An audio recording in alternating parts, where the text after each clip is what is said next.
नमस्ते। आप सबने सुना होगा कि गीता में जो है आपको लाइफ के फंडे मिलते हैं, लाइफ को कैसे जीना है, ये हमें गीता के अंदर जो श्री कृष्ण जी ने अर्जुन को ज्ञान दिया था उससे हमें बहुत कुछ सीखने को मिलता है। पर मैं आज आपको रामायण का एक पार्ट सुनाऊंगी और मैं ये समझती हूँ कि इस प्रसंग को सुनने के बाद आपको लगेगा कि रामायण से भी हमें बहुत सारी आज की जो मॉडर्न जनरेशन है उसके लिए रामायण में मैसेज है। मैं आज आपको जो पाठ सुना रही हूँ वो मैं आपको याद दिलाती हूँ कि जब सीता मैया लंका में थी तो राम जी जब उन्हें सब ढूंढ रहे थे और किसी ने उन्हें बताया कि सीता जी को रावण उठा के लेके गया है, तो उन्होंने हनुमान जी से कहा था कि वो जाएं और पता करके आए कि क्या वहाँ पे सीता है और अगर है तो वो किस हाल में है। और इसके लिए उन्होंने कहा था हनुमान जी को जाने के लिए। अब जब हनुमान जी इस काम के लिए जा रहे थे तो मैं आपको कुछ उसी बारे में आपको मैं पूरा आज का मेरा वीडियो है। सबसे पहले मैं आपको एक चीज़ बताती हूँ कि आपने एक देखा होगा आज के टाइम में हम सब लोगों के अंदर मैं बहुत होता है। मैं कौन हूँ, अपनी खुद की आइडेंटिटी। लेकिन हनुमान जी का अगर आपने देखा होगा, देखिए हनुमान जी जो है वो वायु पुत्र थे। हमारे 5 तत्वों में से जो एक तत्व है वायु, उनके पुत्र थे हनुमान जी। ठीक है। या 5 कन्याओं में से एक कन्या अंजनी मैया के पुत्र थे हनुमान जी। हनुमान जी खुद रुद्र कहते हैं, रुद्र रूप के शिव जी का रुद्र रूप थे। ठीक है। तो वो खुद बहुत मैं कहूँगी उनकी खुद की सेल्फ आइडेंटिटी इतनी बड़ी थी। लेकिन जब भी उनसे पूछा जाता था कि आप कौन हैं, इस पूरी रामायण में जितनी बार भी उनसे पूछा गया कि आप कौन हैं, आप अगर आप सबने रामायण देखी भी होगी, पढ़ा भी होगा, उन्होंने हमेशा अपना इंट्रोडक्शन दिया है कि मैं राम भक्त हनुमान हूँ। अपना इंट्रोडक्शन उन्होंने राम जी के नाम के साथ जोड़ के दिया है, विच मीन्स कि आप देखिए वो कितने डेडिकेटेड थे। तो ये चीज़ हमें सिखाती है कि हमें अपनों से बड़ों की, अपने से सीनियर्स की हमेशा रिस्पेक्ट करनी चाहिए और अपना सेल्फ हमेशा मैं नहीं रहना चाहिए। ठीक है, फर्स्ट थिंग। सेकेंडली आप देखेंगे कि हनुमान जी को जब लंका जाना था तो उन्हें वो समुद्र पार करना था। तो उनको जब वो समुद्र पार करने के लिए समुद्र के ऊपर से उड़ रहे थे तो समुद्र सागर ने सोचा कि ये इतनी देर से उड़ते उड़ते थक गए होंगे। तो उन्होंने मैनाक नाम के एक पर्वत से कहा कि आप थोड़ा सा ऊपर उठिए और हनुमान जी से कहिए कि वो थोड़ी देर के लिए विश्राम कर ले क्योंकि वो बहुत थक गए होंगे। तो मैनाक ने सागर की जो बात मानी और उसने अपना थोड़ा सा कद ऊंचा किया और उन्होंने हनुमान जी से रिक्वेस्ट किया कि आप बहुत देर से जो हैं यहाँ पे उड़ रहे हैं, तो आप थोड़ी देर के लिए जो है विश्राम कर लीजिए, मेरे इसके ऊपर बैठकर पर्वत पे आप बैठ जाइए और थोड़ी देर के लिए विश्राम कर लीजिए। अब यहाँ पे हनुमान जी ने क्या कहा? हनुमान जी ने कहा कि नहीं, मैं राम जी के कार्य के लिए जा रहा हूँ और जब तक वो कार्य पूरा नहीं होगा मैं विश्राम नहीं कर सकता।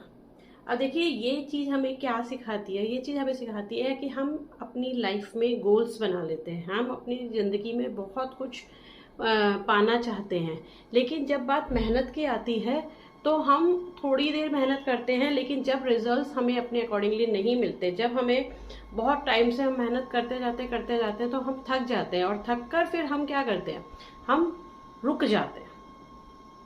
अगर हमें कहीं पे भी कुछ असफलता मिलती है, हमें सफलता मिलने में वक्त लग रहा होता है, तो हम थक के हार मान लेते हैं। यहीं पे ये चीज़ हमें सिखाती है कि नहीं, जब तक आप अपने गोल्स को अचीव नहीं कर लेते, जब तक आपने जो सपने देखे हैं उन सपनों के लिए आप अपना मतलब पूरा नहीं कर लेते, आराम नहीं करना चाहिए। कीप ऑन मूविंग, आगे बढ़ते जाइए। ये सिखाता है हमें जो मैनाक को हनुमान जी ने जवाब दिया था। फिर उसके बाद जब वो आगे बढ़ते हैं तो आप सबने सुना होगा कि समुंदर में सुरसा नाम की एक राक्षसी हम कहेंगे वो मिली थी हनुमान जी को। वैसे तो देखा जाए तो मैं आपको बता देती हूँ कि सुरसा जो थी वो नाग पुत्रों की माता थी और उन्हें भगवान ने ही हनुमान जी के बुद्धि की परीक्षा लेने के लिए भेजा था। क्योंकि सभी देवताओं को ये लगा था कि रावण जो है वो, क्योंकि बहुत ज़्यादा, मैंने अपने लास्ट एपिसोड में बताया था कि बहुत ज़्यादा बुद्धिशाली था और उसमें मतलब उससे ज़्यादा ज्ञान या हम कहेंगे पंडित आदमी और कोई भी नहीं था।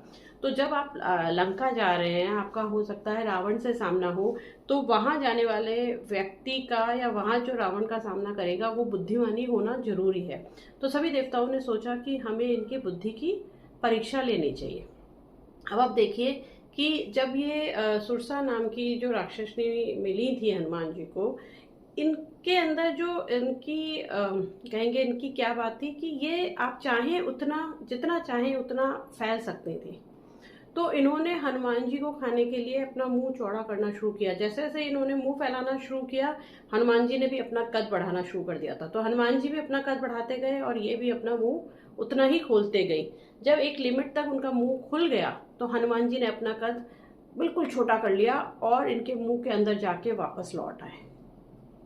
और ये चीज देखकर जो सुरसा थी वो बहुत प्रसन्न हो गई थी हनुमान जी से और उन्होंने उन्हें जाने दिया था। अब यहाँ से हमारा जो हमें सीख मिलती है या हमारे लिए क्या है लेसन, हमारे लिए लेसन ये है कि आप कितनी भी बड़ी मुसीबत आए, कितनी भी बड़ी, आपको पैनिक नहीं होना है। आपको उस वक्त अपना प्रेजेंस ऑफ माइंड या उससे कैसे आप निपट सकते हैं, क्योंकि कितनी भी बड़ी प्रॉब्लम हो, ऐसा नहीं हो सकता कि उस प्रॉब्लम का कोई सॉल्यूशन ना हो।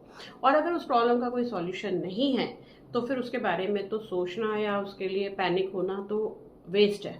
लेकिन मैं ये मानती हूँ कि ऐसी कोई प्रॉब्लम नहीं है जिसका कोई सॉल्यूशन ना हो, और यही आपके पेशेंस, और हम कहते हैं ना कि आप प्रेशर में कितना कैसे काम करते हैं। आज के अंदर अगर आप कॉर्पोरेट वर्ल्ड में जाएंगे तो ये एक टेस्ट होता है कि क्या आप प्रेशर में काम कर सकते हैं। तो जब प्रॉब्लम आती है तो आप प्रेशर में नहीं जाना है, आपको पेशेंस लूज नहीं करना है, आपको पैनिक नहीं होना है। आप थोड़ा सा अपना दिमाग उस वक्त अगर शांत होकर यूज़ करेंगे, प्रेजेंस ऑफ माइंड रखेंगे, तो आप हर प्रॉब्लम से निकल सकते हैं। यही हनुमान जी ने उस वक्त किया। अगर वो उसको देखकर डर जाते तो शायद वो देवताओं ने जो उनके लिए टेस्ट किया था उसमें फेल हो जाते, मगर ऐसा नहीं किया हनुमान जी ने। और उन्होंने अपनी चतुराई से उसके साथ युद्ध, मतलब युद्ध नहीं किया, पर अपनी चतुराई से उन्होंने उसको अपने आप को वहाँ उस स्थिति से निकाल दिया। अब जब वो आप सोचिए मैनाक से क्रॉस कर गए, उसके बाद उन्होंने समुद्र के अंदर जो सुरसा नामक राक्षसी थी उनसे पार कर लिया, लेकिन अभी उनको एक और जो सिचुएशन है फेस करना था। हम सब जानते हैं कि लंका के अंदर घुसने के लिए, लंका के जो कहते हैं मेन गेट कीपर थी या द्वारपाल थी, वो थी लंकिनी, अनादर राक्षसी। अभी तो हनुमान जी को राक्षसी को भी फेस करना था। तो जब वो वहां पहुंचे, उन्होंने पहले अंदर घुस, उनको भी, हनुमान जी को भी देखिए ये बात पता थी कि इतना इजी तो नहीं होगा मेरे लिए लंका के अंदर प्रवेश करना। तो उन्होंने उसका इस एरिया का पूरा जायजा लिया, रेकी करी, और उन्हें पता चला कि लंकिनी से बचकर अंदर जाना मुश्किल है। अब उन्होंने क्या करा कि अपने आप को मच्छर के समान उतना छोटा बना लिया ताकि उन्हें वो लंकिनी की नजरों से बच के अंदर जा सके। लेकिन लंकिनी से नहीं बच पाए। जब वो अंदर प्रवेश करने लगे, लंकिनी ने उन्हें पहचान लिया और उन्होंने उन्हें अंदर जाने नहीं दिया। अब हनुमान जी को तो जाना था, क्योंकि ये राम जी का उनको इंस्ट्रक्शन था कि भाई जाके अंदर देख के आना है सीता का।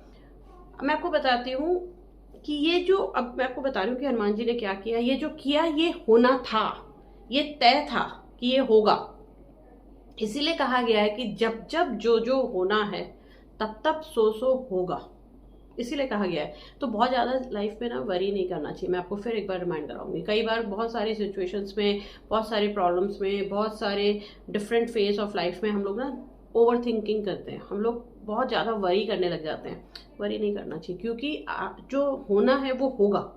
आपकी चिंता से ऐसा नहीं है कि वो नहीं होगा, और जो आपके पास आना है, जो आपके लिए अच्छा होना है, उसको दुनिया की कोई ताकत नहीं रोक सकती, है ना। तो जब वो उन्होंने रोका तो हनुमान जी ने उन्हें एक पंच, हम कहेंगे कि मारा, तो वो गिर गई।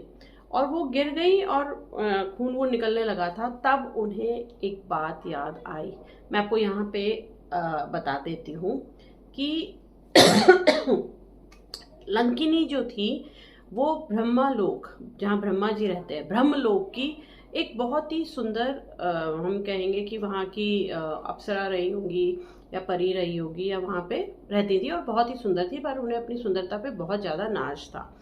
तो किसी कारण से ब्रह्मा जी ने उन्हें जो है ये श्राप दे दिया था कि वो अपनी सुंदरता के ऊपर जो इतना वो कर रही हैं नाज, और वो ब्रह्मलोक में रह रही हैं, अब उन्हें जो है वहाँ जाके गेटकीपर बनना होगा और एक राक्षसी के रूप में उन्हें वहाँ पे ये पूरी उनका काम करना होगा, ये उनको सेवा करनी होगी। तब उन्होंने पूछा था कि क्या मुझे जो ये करना है, मुझे जो लंका का द्वारपाल बनना है, ये कब तक बनना होगा। तब उन्होंने कहा था कि जिस दिन आपके पास कोई वानर रूपी पहुंचेगा और श्री राम के कार्य के लिए अंदर जाएगा, और आपको उसके लिए वो आपका युद्ध होगा और आपको उसके लिए आहत करेगा, आप समझ लीजिएगा कि आपका यहाँ पे ये कार्य पूर्ण हो गया है धरती पे, और अब जितने भी राक्षस हैं उनका भी विनाश होना तय है। तो उन्होंने कहा कि मुझे ये बात याद आ गई है और मुझे माफ़ कीजिएगा कि मैंने आपको अंदर जाने से रोका। मुझे मालूम है कि आप कौन हैं, और मैं अब ये भी जानती हूँ कि अब जितने जो राक्षस पूरा वो है इनका परिवार, अब ये ख़त्म होने वाले हैं। तो ये एक रीज़न था कि लंकिनी का जो एक एपिसोड था वो ये था।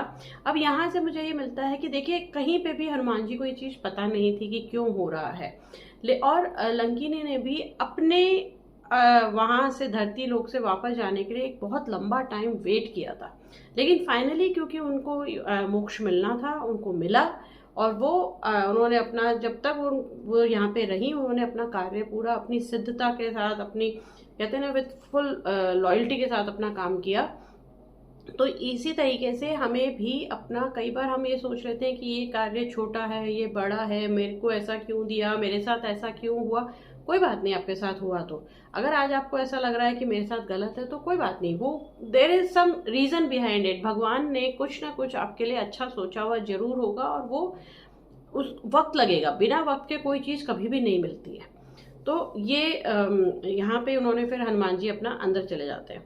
अब इसी के साथ मैं आपको एक चीज़ और बताती हूँ रामायण में से ही, कि भय बिना प्रीत नहीं, ये बात तो आप सबने बहुत बार सुनी होगी लोगों के मुख से। और इसका एक सिंपल सा मीनिंग है कि रामचंद्र जी जब समुद्र पार करने वाले थे, तो उन्होंने पहले समुद्र से जो है रिक्वेस्ट करा था कि वो उन्हें पार करने के लिए, यहाँ से समुद्र को क्रॉस करने के लिए परमिशन दे दे या वो सूख जाए। पर जब समुद्र ने उनकी बात नहीं सुनी, तब राम जी ने जो है तीर चलाना चाहा था, और ये बोला था उन्होंने कि मैंने बहुत प्यार से बात कर ली, बट मेरे को लगता है प्यार से चीज़ें होती नहीं है। बट इसी के इस रामायण में एक और जगह है जहां हनुमान जी ने भी ये काम किया है, और वो भी हमें ये लेसन देता है कि देखिए, आपको अपनी लाइफ के अंदर जब भी कभी कोई काम करवाना है, आपको अपना लाइफ में कोई किसी के पास जाके कोई काम आपको है जो आपको मालूम है कि उसके करने पे ही होगा, तो आप कोशिश कीजिए कि पहले प्यार से बात बन जाए। कहीं से कोई रेफरेंस, कुछ रिलेशन निकलता है, उसको यूज़ कीजिए। बट अगर वो भी नहीं होता है ना, तो उसको अपनी इम्पोर्टेंस या उसको ये डर बैठाना जरूरी है कि अगर उसने ये नहीं किया तो उसके रिजल्ट्स क्या हो सकते हैं। तो जब हनुमान जी को लक्ष्मण जी के लिए संजीवनी बूटी लाने के लिए बोला था, तो उनके बोला गया था कि सूर्योदय से पहले पहले ये संजीवनी बूटी आप ले आएंगे, तभी हम लक्ष्मण जी के प्राण बचा पाएंगे। तो अब आप सुनिए कि कितना प्रेशर रहा होगा हनुमान जी के ऊपर कि भाई अगर वो लेट हो गए, पहले तो उन्हें वो पर्वत ढूंढना है, फिर उस पर्वत पे वो बूटी ढूंढनी है, और उसे सूर्योदय से पहले आना है, और डिस्टेंस भी बहुत बड़ा था। तो हनुमान जी के ऊपर बहुत प्रेशर था। लेकिन हनुमान जी, मैं ये कहूँगी कि ये डिप्लोमेट्स या पब्लिक रिलेशन ऑफिसर्स जो होते हैं, ये मैं उन सब के लिए भी कहूँगी कि कैसे आपको कितना भी प्रेशर सिचुएशन कैसी भी हो, मैं इवन कस्टमर सर्विस में जो लोग होते हैं, कई बार बहुत भीड़ है, बहुत कस्टमर्स झगड़ा कर रहे हैं, बट आपके ऊपर कितना भी प्रेशर हो, आप अपने स्वभाव को मत बदलिए और पेशेंस के साथ उनको डील कीजिए। तो इतने प्रेशर में भी उन्होंने जब वो निकले लेने के लिए, तो उन्होंने सूरज से क्या कहा, सुनिएगा। मैं इसको देख कर पढ़ रही हूँ क्योंकि ये मेरे को याद करना मेरे लिए पॉसिबल नहीं था, पर फिर इसका मीनिंग मैं आपको बताऊंगी। तो उन्होंने कहा कि हे सूरज इतना याद रहे, संकट एक सूरज वंश पे है, लंका के नीचे राहु द्वार आघात दिनेश अंश पर है, इसलिए छिपे रहना भगवान, जब तक ना जड़ी पहुंचा दूं मैं, बस तभी प्रकट होना दिनकर, जब संकट निशा मिटा दूं मैं। मेरे आने से पहले यदि किरणों का चमत्कार होगा, तो सूर्य वंश में सूर्य देव निश्चय ही अंधकार होगा। तो ये कुछ लाइनें मैंने आपको सुनाई है, इसका सेकंड पार्ट मैं आपको सुनाती हूँ। यहाँ पे हनुमान जी ने क्या किया है, सूर्य देव के साथ एक रिलेशन बैठाने की कोशिश की है और उनसे कहा है कि देखो भाई, मैं जो जा रहा हूँ वो लक्ष्मण जी के लिए लेने, वो सूर्य वंश के ही हैं। तो ये ध्यान रखना आप कि लंका में जो मूर्छित पड़ा हुआ है लक्ष्मण, वो सूर्य वंश का है, मेरा तो क्या है। लेकिन अगर जब मैं बूटी लाने गया और मुझे लेट हो गई और आपने अगर अपनी किरणों का प्रकाश फैला दिया, तो जो नुकसान होगा वो आपके वंश का होगा, ये ध्यान रखना आप। तो उन्होंने एक रिलेशन बैठाने की कोशिश करी है, उन्हें बोल भी दिया कि भाई जब तक मैं लौट ना आऊं आप निकलना मत, ठीक है। आगे क्या बोलते हैं, देखिए ये हुआ मैंने जो बोला कि प्यार से पेशेंस के साथ कैसे स्ट्रेटेजी थी उनकी कि कैसे डील करना है कि भाई सूरज ना निकले, उसको प्यार से बोला कि भाई निकलना मत, कैसे उन्होंने उस चीज को डील किया है। आगे उन्होंने कहा, आशा है स्वलभ प्रार्थना ये सच्चे जी से स्वीकारोगे, आतुर की अर्थ अवस्था को होकर करुणार्थ निहारोगे, अन्यथा क्षमा करना दिनकर। अब देखिए ये रिक्वेस्ट था, रिक्वेस्ट में भी उन्होंने बोल दिया कि आशा करता हूं आप मेरी बात को मान लोगे, ठीक है। अगर नहीं मानी तो क्या होगा, अन्यथा क्षमा करना दिनकर, अंजनी तने से पाला है। अंजनी तने से पाला है मतलब अंजनी पुत्र से आपका पाला पड़ा है। ये ध्यान रखना कि आप डील किसके साथ कर रहे हो। पहले उन्होंने क्या बोला, उन्होंने रिलेशनशिप निकाला लक्ष्मण जी के साथ में, और अब उन्होंने कहा लेकिन उसको डील मैं कर रहा हूं, और मैं कौन हूं, अंजनी पुत्र हूं। तो अंजनी तने से पाला है, बचपन में जान रहे हो तुम, बचपन में जान रहे हो तुम, हनुमत कितना मतवाला है। तो आपको बचपन याद है ना, आपको तो ध्यान ही होगा कि मैं कैसा हूं। मुख में तुमको धर रखने का फिर वही क्रूर साधन होगा। देखिए एक बार उन्होंने हिंट भी दिया कि बचपन में मैंने क्या किया था, याद है ना आपको। लेकिन फिर उन्होंने कहा कि अगर हिंट भी नहीं चला तो भैया क्लियर बता देता हूं मैं, मुख में तुमको धर रखने का फिर वही क्रूर साधन होगा, बंदी मोचन तब होगा जब लक्ष्मण का दुख मोचन होगा। तो ये ध्यान रख लेना कि बचपन में जैसे मैंने मुंह में आपको रख लिया था ना, वैसे ही फिर से आपको बांध लूंगा और छोड़ूंगा तभी जब लक्ष्मण जी वापस अपने होश में आ जाएंगे। तो निकलना मत भाई, आपका वंश है, ध्यान रखना। लेकिन नहीं माना तो देख लेना कि डील किससे कर रहे हो, जो बचपन में किया था वो दोबारा कर दूंगा। तो ये एक तरीका है, मैं बोलूंगी कि आपको सिचुएशंस कैसे फेस करना चाहिए, प्यार से समझा के, रिलेशंस के साथ रेफरेंस दे के, सब कुछ करने वाला। लेकिन ना हो तो फिर आगे वाले को भी उसकी जगह बताना बहुत जरूरी होता है। तो यही मैं आज आप लोगों को सुनाना चाहती थी। मैं रामायण को भी मॉडर्न लाइफ के साथ जोड़ना चाहती हूँ। हमें रामायण भी बहुत कुछ सिखाती है आज की प्रेजेंट सिचुएशन को डील करने के लिए। तो आई होप आप लोगों को अच्छा लगा होगा। अगर अच्छा लगे तो प्लीज़ लाइक कीजिएगा और मेरे चैनल को सब्सक्राइब कीजिएगा। Thank you.